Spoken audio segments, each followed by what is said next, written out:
የወፍ ጎጆ ለአምስት ዓመታት የዘለቀው ጥንስሱ የቱርካንና የካርታን ፍቅር ለዓመታት ርቆ በቆየው ሶመር መምጣት መናጋት ጀምሯል። ሶመርና ቱርካን በየራሳቸው ዓለም የትናንትና የትዝታ ማቅ ውስጥ ተዘፍቀዋል። ሁለቱም ስላለፈው ጊዜ እያስታወሱ በትዝታ ቆዝመዋል። በሌላኛው በኩል በሶመር ልጇን የተነጠቀችው ሚኔ እብደት ውስጥ ገብታለች። ሚኔ ሶመርን ስታየው ትደነግጣለች። ሶመር ያለሽ ባለማመን ከላይ እስከ ታች ታየዋለች። ኪራዝ የት ናት?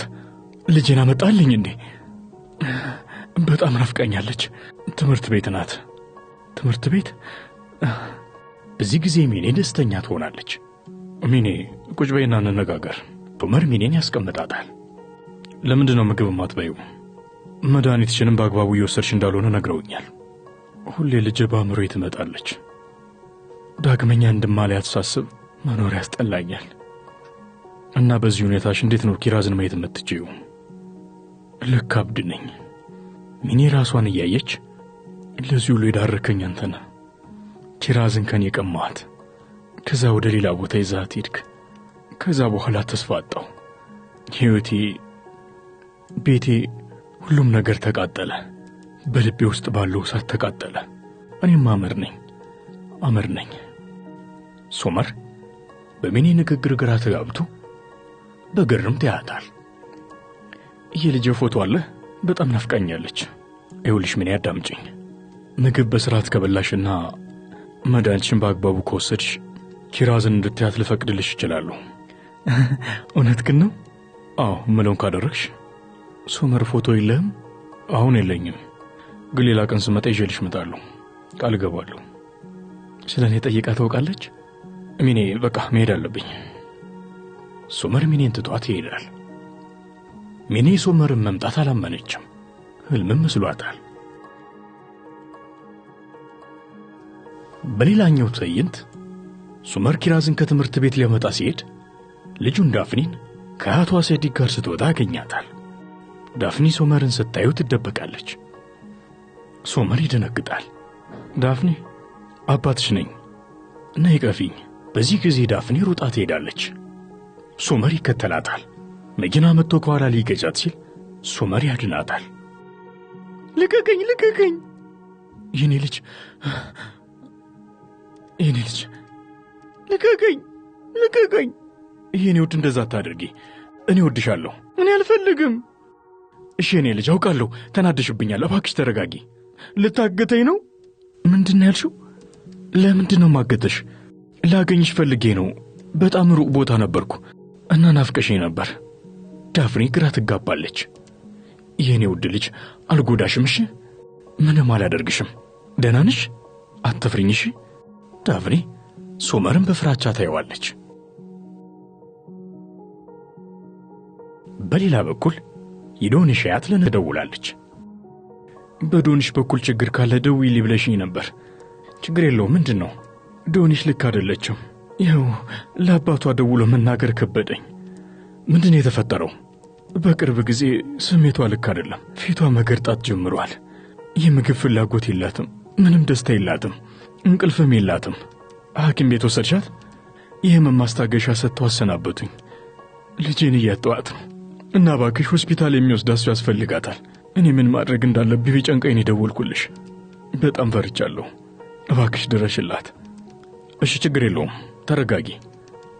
ምን መሰለሽ፣ እናቷን በእንደዚህ አይነት በሽታ ተሰቃይታ ነው የሞተችው እና ለዛ ነው እንደዚህ መሆነው። ችግር የለውም። እሺ ነገ እመጣለሁ። እባክሽ ልጅ እንዳታመልጥ፣ ቶሎ ድረሽልኝ። የዶንሽ አያት የበር ድምፅ ስትሰማ ስልኩን ታቋርጠዋለች። ዶንሽ ነበረች። አያቴ ከማን ጋር እያወራሽ ነው? አይ ከማንም፣ ዕቃ እያዘዝኩ ነው ደውዬ። በፊትም የማይዋደዱት ዳሪያና ሴብ ላይ አንድ ላይ መኖር ከጀመሩ በኋላ በየቀኑ ይጣላሉ። በሌላኛው በኩል ሰርደርና ሙስጠፋ ተገናኝተዋል። እሺ ዶክተር፣ ጋብቻ እንዴት ነው? ይለዋል ሙስጠፋ። ምንም አይልም። ምንድነው? በትዳር ደስተኛ አይደለም እንዴ? እባክህ ሙስጠፋ ርዕስን ቀይር። ቆይ አሁንም ዶንሽን አረሳትም እንዴ? እሷን መቼም ልረሳት አልችልም። ጎደሎ እንደሆንክ ይሰማኛል። እኔ የምልህ እንደዚህ የወደድካት ታዲያ እንዴት ተለያያችሁ?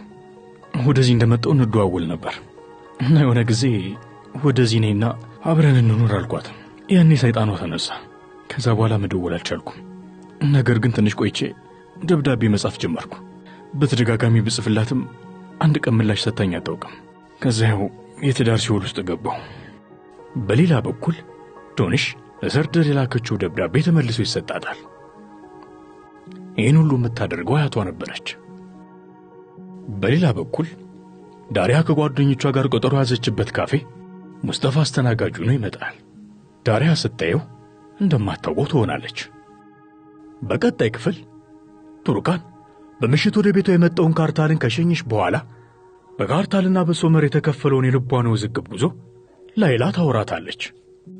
አይላ ሶመር መጥቷል። ምን? እውነትሽን ነው ቱርካን? ተመልሶ ወደዚህ መጣ እንዴ? ታዲያውን ምን ይሻልሻል? በዚህ በኩል ደግሞ ሰርግሽ ደርሷል። ምንም አላረግም። በቃ ከካርታል ጋር እንጋባለን። ሶመርስ? ቱርካን ግራ ገብቷታል። ካርታል ለእኔና ለልጄ ብዙ ነገር አድርጎልናል። እኔና ልጄ ሰላምና ደህንነት እንዲሰማን አድርጓል። ሶመር ግን በበኩሉ ምን አደረገ? ከህመምና ከእንባ ውጪ ሌላ ምንም ነገር አልሰጠንም። እሱ ለእኛ ሁሌም ስቃይ ነው የሚሰጠን። የኔ ውድ ሰው እኮ በሕይወቱ አንድ ጊዜ ነው በፍቅር የሚወድቀው። ለዛ ነበር ወጣትነቴን የሰጠሁት። ስለዚህ ፍቅር እኮ ታላቅ ነው። ቱርካን ለምን ተስፋ ትቆርጫለሽ? አሁን እኮ ተመልሶ መጥቷል። እባክሽ ተስፋ አትቁረጭ። ተይ እባክሽ አይላ፣ ሌላ ህመም አትጨምሪብኝ። ተይው በቃ።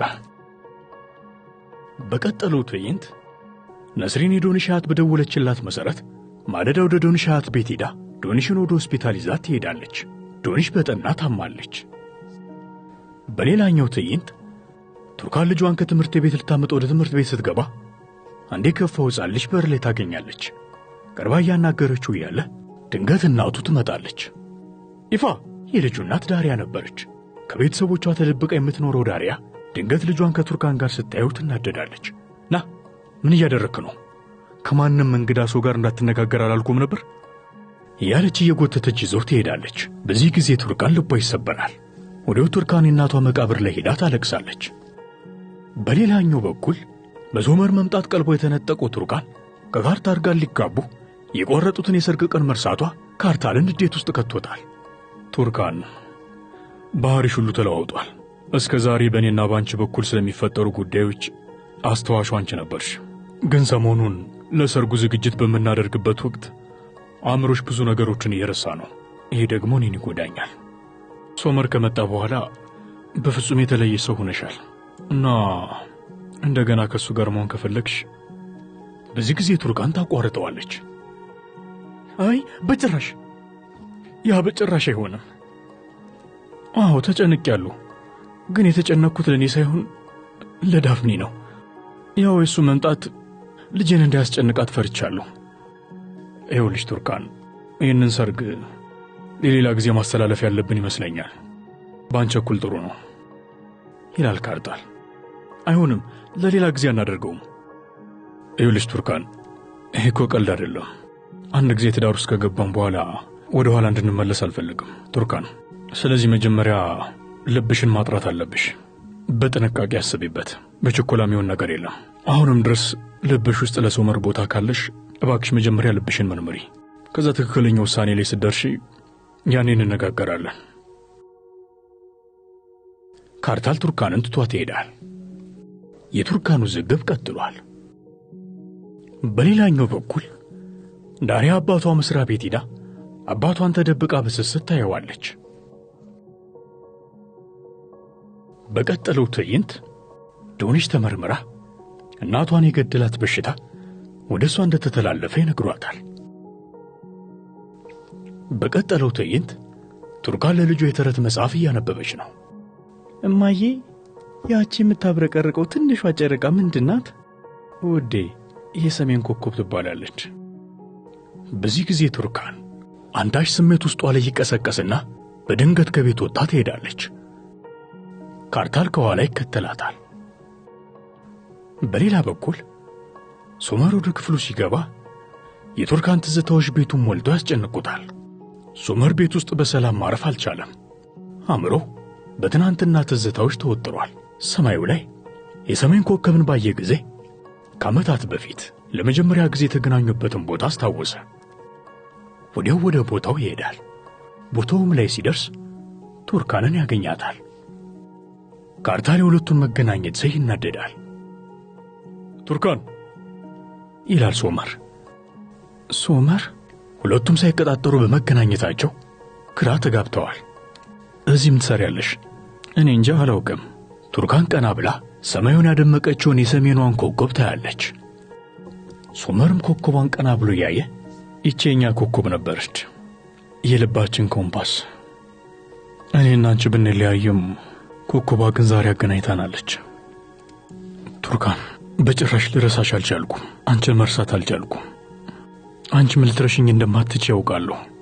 ዛሬ መጣሁት ቁርጡን እንድትነግሪ ነው። ልብሽ ውስጥ ቦታ አለኝ ወይስ የለኝም? ረስተሽኛል ወይስ አልረሳሽኝም? እሱ መስማት ፈልጋለሁ። ካርታል ወደ እነሱ ቀርቦ የሚያወሩትን ይሰማል። ሶመርን አልረሳሁትም ትላለች ቱርካን። በዚህ ጊዜ ንዴት የገባው ካርታል አራስ ነብር ሆኖ ወደ እነሱ ይቀርባል። ስላዳመጣችሁን እናመሰግናለን።